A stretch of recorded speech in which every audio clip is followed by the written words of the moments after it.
Rylan Dorsey thought he knew his wife, Marenza, loyal, radiant, and now expecting their first child.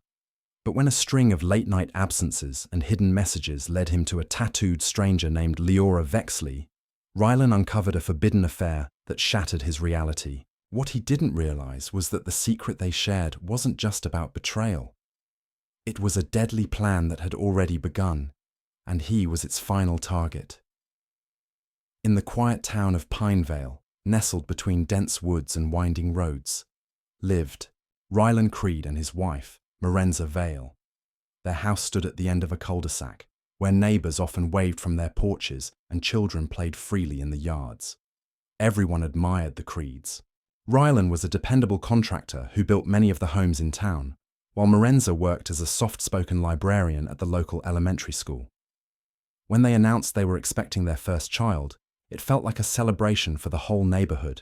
Friends dropped off gifts, strangers sent cards, and social media was filled with warm wishes for the couple.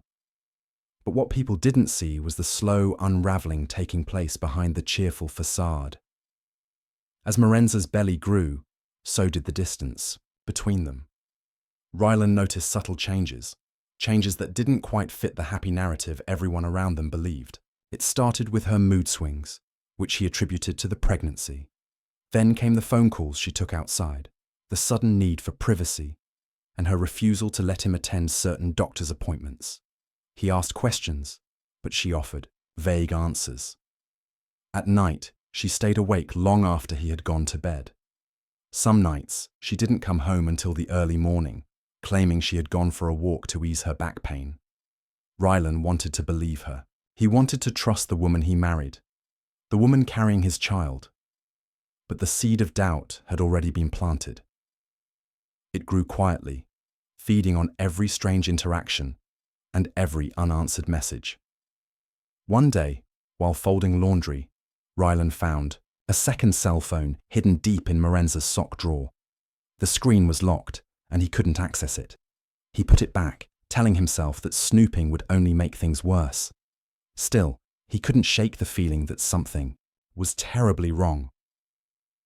The tipping point came one Thursday morning, just before Rylan left for work. A small, neatly wrapped package arrived on their doorstep. It had no return address. Curious, Rylan placed it on the kitchen counter and waited for Marenza to open it. When she did, her reaction was not relief or joy. It was panic. She shoved the box into her purse and left the house without a word. Rylan, stunned by her behavior, went to the trash later that day and found the packaging torn open. Inside, he saw a velvet bracelet engraved with the words, "Forever yours, L." The note that accompanied it had only a heart drawn on the bottom. His heart dropped. Who was L? Why was Marenza hiding this? Was she cheating? And if so, why continue with the pregnancy and play the role of the doting wife? That night, Rylan sat in the dark, staring at nothing, his thoughts running wild. He remembered how she used to smile at him without effort, how she would lay her head on his chest and talk about baby names. Those moments now felt distant, like memories from a different life. He didn't confront her, not yet. Instead, he went online and ordered a tracking app, carefully installing it on her main phone one night while she slept. He felt guilty, but his need for the truth outweighed his conscience. Within days, the app began revealing patterns, regular trips to a specific location on the edge of town, always during her so-called walks. He recognized the address. It was a small, secluded cabin owned by someone he didn't know. She never mentioned it. The pieces of the puzzle were starting to fall into place, and what he was seeing terrified him. As much as he wanted to believe this was all a misunderstanding, Rylan couldn't ignore the signs any longer. The late nights, the hidden phone, the strange gift, the locked-away secrets. All signs pointed to betrayal, and with each passing day, the image of the woman he thought he knew began to crumble. He didn't know what he'd find if he followed her to the cabin, but he knew he had to. The truth, whatever it was, would not stay buried for long, and once uncovered, it would change everything. The next time Marenza left the house, claiming she needed some air and time to think, Rylan followed her. He stayed far enough behind not to be noticed, his car lights off, moving slowly through the back roads of Pinevale. He watched as she took a different route than usual, eventually turning off the main road and onto a gravel path that led deep into the woods. There, hidden among pine trees and tall grass, stood a small, weathered cabin with a rusted metal roof and smoke rising faintly from its chimney. Rylan parked a good distance away and crept through the brush until he had a clear view of the front porch. Marenza knocked twice on the wooden door, and it opened almost immediately. A woman stood in the doorway, her short, copper-red hair catching the sunlight. She pulled Marenza into an embrace, and the two disappeared inside. Rylan's breath caught in his throat. He stayed hidden for over an hour, watching from the shadows, his mind spinning. When Marenza finally left the cabin, her face looked flushed, her movements relaxed in a way he hadn't seen in months. That night, Rylan couldn't sleep. He kept seeing that red-haired woman's face, the way she touched Marenza so tenderly. He had followed his wife expecting a secret lover, but he never imagined the lover would be a woman. The betrayal stung deeper than he thought possible. It wasn't just infidelity, it was an entire life, a hidden identity, a private world he was never meant to be part of. Suddenly, every unanswered question made sense. The mood swings, the late nights, the secrecy. The truth had been staring at him all along, and he hadn't seen it. In the days that followed, Rylan began digging into the identity of the woman at the cabin. Through social media, he learned her name, Leora Science. She owned a tattoo parlor in the neighboring town of Corvin Ridge, where she was known for her bold designs and unapologetic attitude.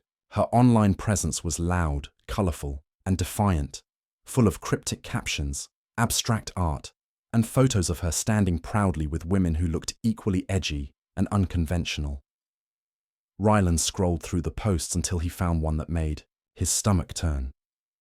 It was a black and white photo of Leora and Marenza, arms wrapped around each other, their faces inches apart.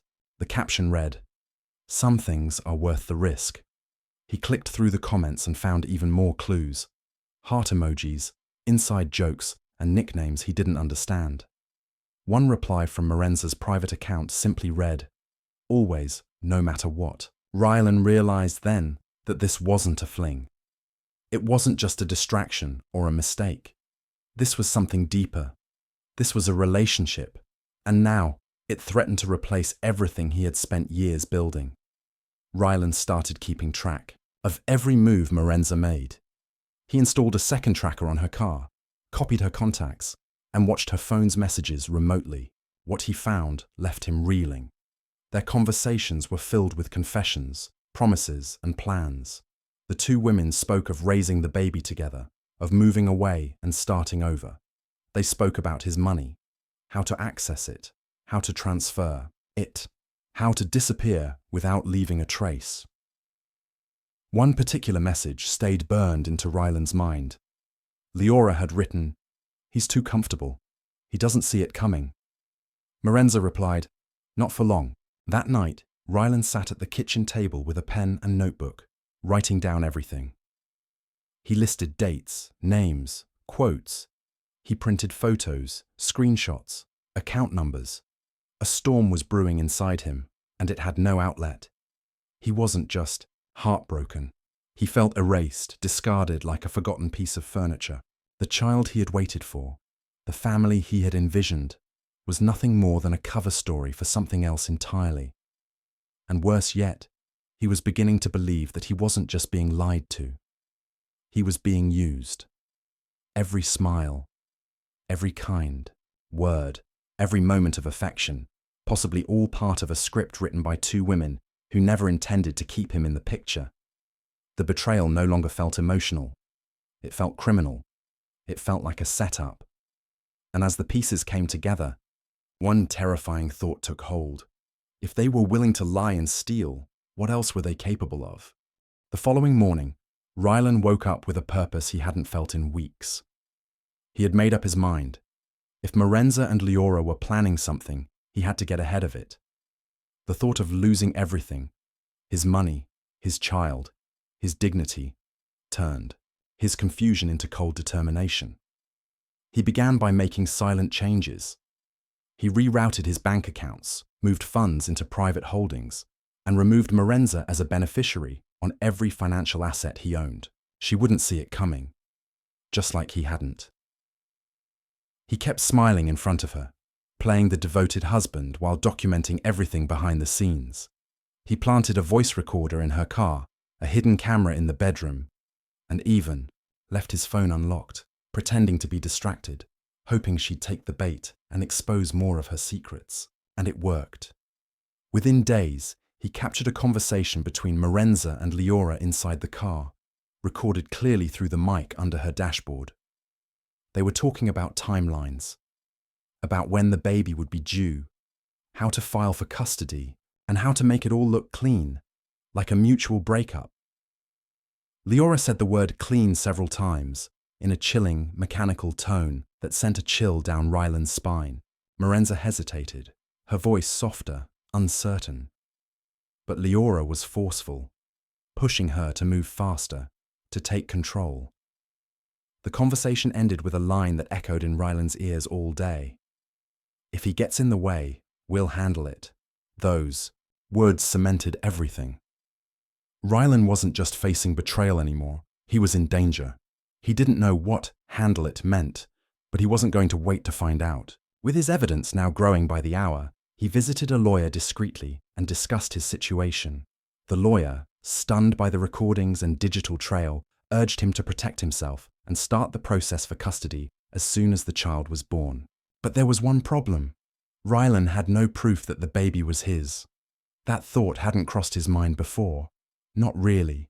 But once it did, it consumed him. What if the child wasn't his?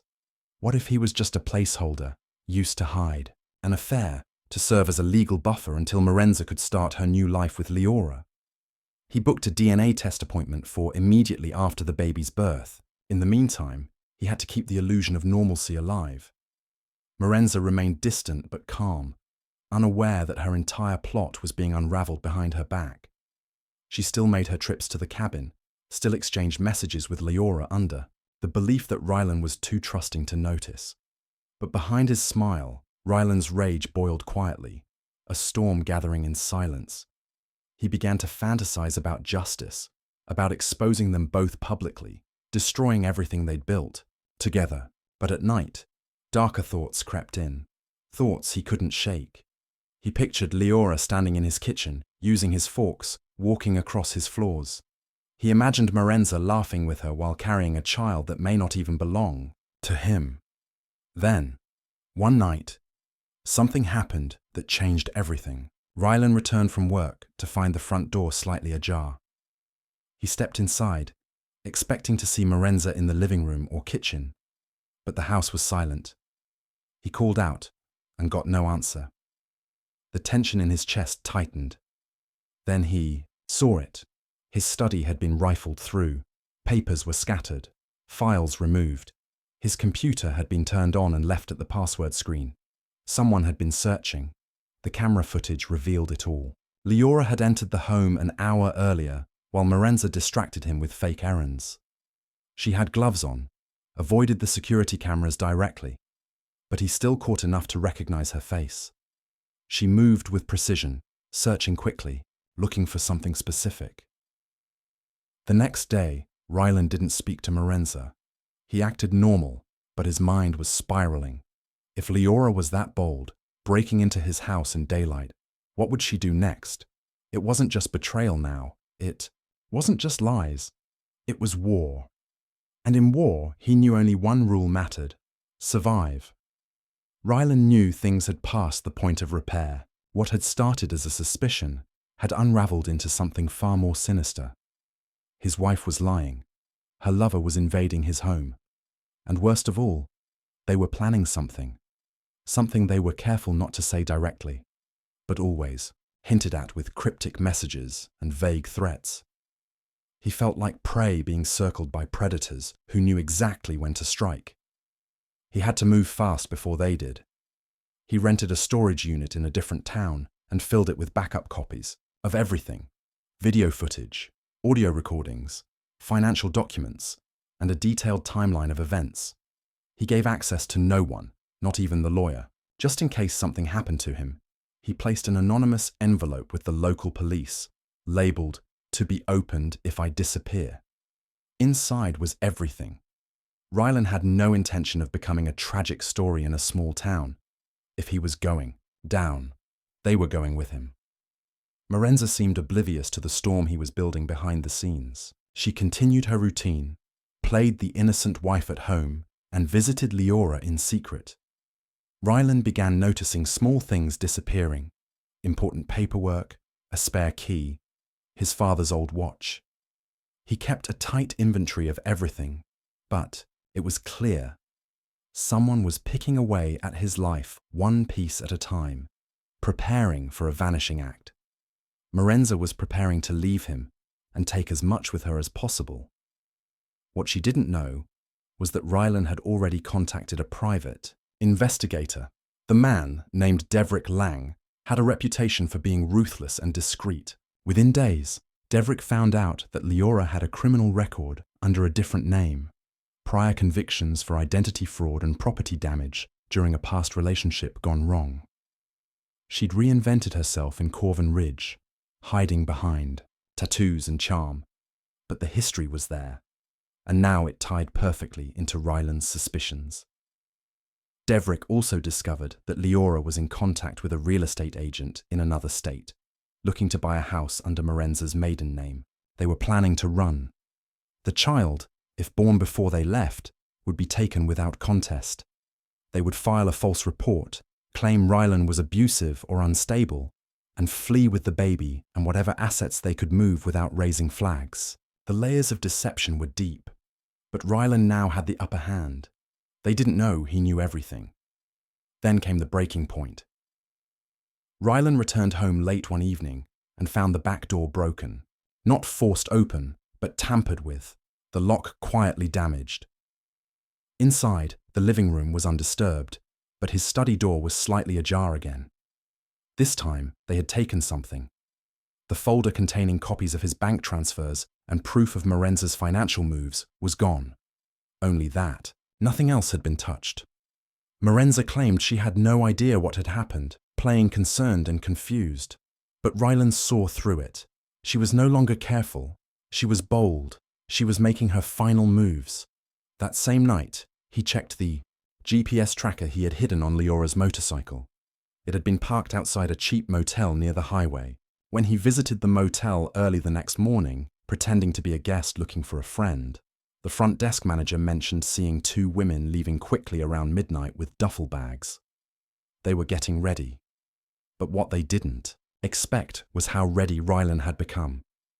He filed an emergency order at the courthouse for sole custody upon the child's birth. He also submitted the private investigator's findings to his lawyer, who initiated a motion to freeze any assets under Marenza's name, citing potential fraud and risk of flight. Now their window to escape was closing, and Rylan was watching closely. Despite everything, he stayed calm on the surface. He greeted Marenza in the mornings, made her tea, even rubbed her feet in the evenings like nothing had changed. He didn't confront her. He let her believe he was still under her spell, because now he needed her to slip, just once. All he needed was one mistake, one final misstep, and when it came, he would be ready. But he didn't know that her next step wouldn't be flight. It would be blood. The final morning came quietly, with a low-hanging fog blanketing Corvin Ridge. Rylan stood in the kitchen, staring into his coffee as if it held answers. He had barely slept, knowing something was coming. Marenza had been too calm the night before. She hummed while folding laundry, kissed him goodnight like they were still in love, and whispered something about taking a walk the next morning to clear her mind. But there was no mind left to clear.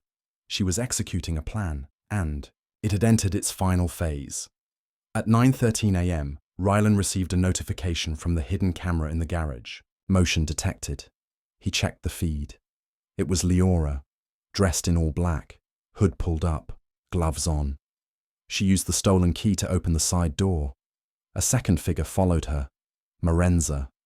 She wasn't walking like a pregnant woman. She was quick, focused, like she'd rehearsed this. Each woman carried a black duffel bag. Rylan watched in cold silence from the upstairs hallway, hidden behind the railing. They entered the living room whispering. Leora went toward the study. Marenza moved to the kitchen, opening drawers, checking under cabinets. They were looking for something. Maybe more files. Maybe cash. Maybe the hard drives. But what they didn't know was that Rylan had moved, everything to a decoy location 2 days earlier. What they also didn't know was that he was no longer the man who would wait and watch. He descended the stairs quietly, bat in hand, not to attack, but to confront. It had gone too far. He was done hiding. But as he rounded the corner, Marenza caught sight of him. Her eyes widened, not in guilt, but in frustration. She called out for Leora, and then everything unraveled. Leora burst from the study, pulling something from her coat. Rylan caught the gleam of metal, not a knife, a gun. She aimed with shaky hands. Rylan froze, shocked. He hadn't anticipated a weapon. Marenza screamed for her to stop, but it was too late. A shot rang out, echoing through the house. Rylan stumbled back. Pain exploded in his shoulder. He collapsed against the wall, gripping the wound, adrenaline numbing his senses. Marenza was screaming, not at the blood, but at Leora. Screaming that this wasn't the plan, that it was supposed to be an accident. Leora was pacing, yelling back, saying she had no choice, that Rylan had seen them. Their voices blended into chaos. Rylan's ears rang, his vision blurred, but he pulled himself up, staggering toward the front door. He didn't make it. Leora raised the gun again, but before she could fire, blue and red lights flashed through the window. Sirens, tires screeching outside. The hidden panic button Rylan installed in the hallway, behind a light switch, had worked. He'd hit it just before coming downstairs.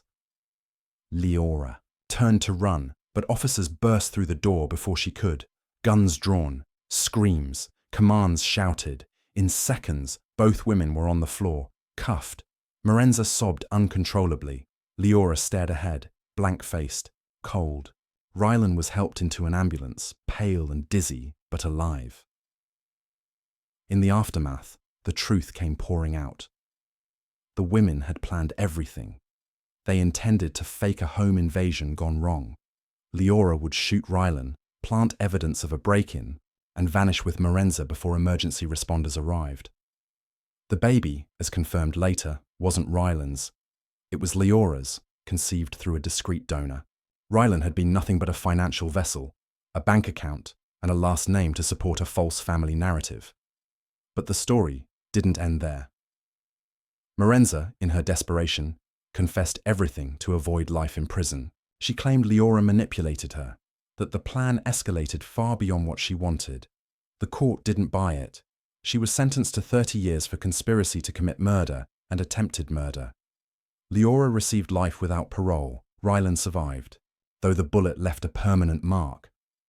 Physically, he healed.